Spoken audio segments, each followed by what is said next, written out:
प्याज की उन्नत खेती यूट्यूब चैनल पर आप सभी मित्रों का स्वागत, वंदन, अभिनंदन। किसान भाइयों, मैं हूं आपका कृषक मित्र और आप बने हैं अपने यूट्यूब चैनल प्याज की उन्नत खेती पर।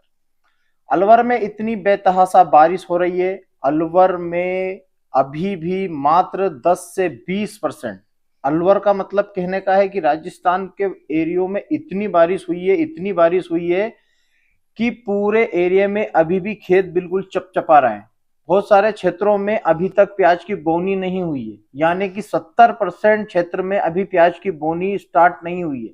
कुछ क्षेत्रों में जहां पर जमीन बिल्कुल कंकरीली है या ढालू है, ऐसे खेतों में अभी प्याज की बोनी हुई है, और जिन खेतों में बोनी हो चुकी है उनका भी हाल बेहाल है। तो किसान भाइयों, अलवर से अभी किसी प्रकार से घबराने की आवश्यकता नहीं है। अलवर का माल बताएंगे जरूर कि 1 नवंबर से शुरू होगा, लेकिन मैं आपको विश्वास दिलाता हूं 25 नवंबर के पहले अलवर का माल किसी भी कंडीशन में भारत की कोई सी भी मंडियों में नहीं आएगा। दूसरी बात हम करते हैं कि आज हमें प्याज के बाजार में 2 से 3 रुपए की तेजी देखने को मिली है। तो 2 से 3 रुपए की तेजी क्यों देखने को मिली है, इसके ऊपर भी हम इस वीडियो में चर्चा करने वाले हैं। जो किसान मित्र मेरे चैनल पर नए आए हैं वह चैनल को सब्सक्राइब कर जरूर जाए और रोजाना मेरे वीडियो को देखें। अब हम बात करते हैं कि तेजी क्यों देखने को मिली है। क्योंकि कल के बाद संडे, मंडे और वेटनेसडे 3 दिन मंडियां बंद रहेगी। एमपी की लगभग लगभग बहुत सारी मंडियां बंद रहेगी। आज भी तेजा दशमी होने के कारण मध्य प्रदेश की 4-6 मंडियां बंद हैं।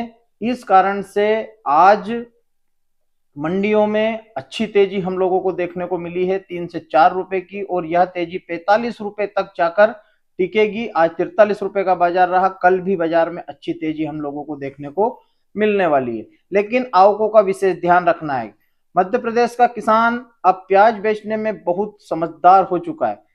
क्यों कि एक दिन आवक देखा कि यार बाजार टाइट है तो मंडियों में माल को ले गए, और दूसरे दिन वापिस से देखा कि मद्दी भरा चुकी है बाजार में, तो माल को बिल्कुल रोक दिया, स्टॉक कर दिया। ऐसे में यदि हम लोग तेजी में ही माल को बेचेंगे तो हम लोगों को जरूर फायदा होगा और हमारे अकाउंट की घंटियां बोलती रहेगी।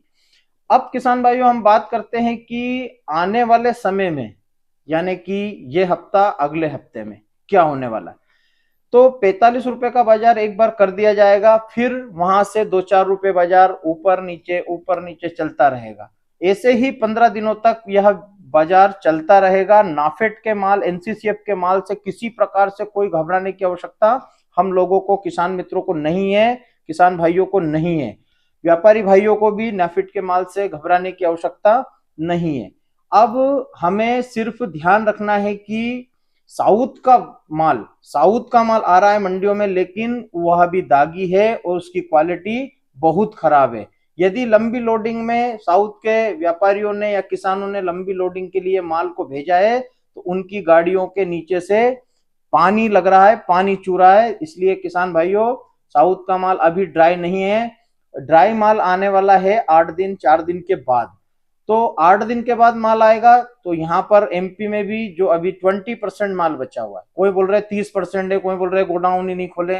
चाहे उन्होंने गोडाउन नहीं खोले, लेकिन बहुत सारे गांवों में अभी 2 से 5% ही माल बचा है। बाकी हम यदि एवरेज लगाया जाए पूरी एमपी का, तो 20% माल से ज्यादा एमपी में नहीं है। इसलिए किसी प्रकार से घबराने की बात नहीं है। जिन किसान भाइयों के पास में 20% माल बचा है, 80% माल हम लोगों ने बेच दिया है, और 20% माल जो बचा है उस माल को हम अच्छी तेजी में ही निकालेंगे। बस ये गांठ लगा के रखना है। आप मंडियों में भीड़ करेंगे तो फिर से बाजार 2 से 4 रुपए डाउन आप लोगों को देखने को मिलेगा। इसलिए हमें मंडियों में भीड़ नहीं करना है, थोड़ा थोड़ा माल अब बेचना है, क्योंकि हमारे पास भी थोड़ा ही माल बचा है।